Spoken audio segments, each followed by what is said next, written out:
two options with how you can use these templates. First things first, if you're going to be sharing it to students, you want to make sure that your share settings are set to where they can view. The default is restricted, so I usually actually just change it all the way to anyone can view. Now, let's say I actually did this yesterday. I wanted students to follow along and use thinking maps to take their notes. So I just gave them access to the templates. And here's how you do that. You go up here to your Omnibox, and where the word edit is, change that to copy, and then you can give students this link that will force them to make a copy. So I post that on Schoology, and then they only needed a couple of the thinking maps. So on their copy, they can just delete the ones that they don't need. Alternatively, if you want to just drop them into your lesson plan, two things you can do with that.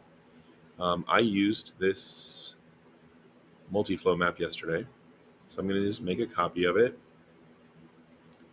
And here are my slides from yesterday. You can see I already inserted this one. Let me pull it out of the oven. Sorry, I watch a lot of the Food Network. So I inserted this here, and then what I did yesterday is I just wrote on the board. So we kind of did the thing together as a class. So I just literally wrote on the board with a marker, and we filled it in as we went. And so I could leave details and then add details as we went along.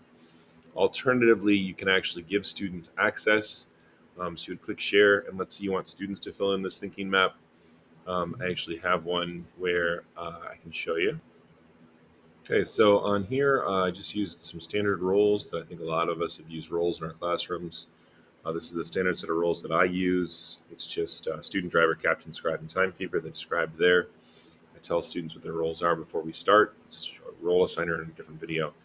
And so then what I do is each group had an assigned thing that they were working on. So one group did major weaknesses of the articles. And so all of them had the same color. And then just period by period, here's your bubble map. Period 1, this one's yours. Period 4, team 6, this one's yours. And so I had one person listed as scribe. I would click share. And during class, I would share it out to those specific students. Okay, your scribes can write on our actual class slides, and everybody has access to it. I know that sounds scary.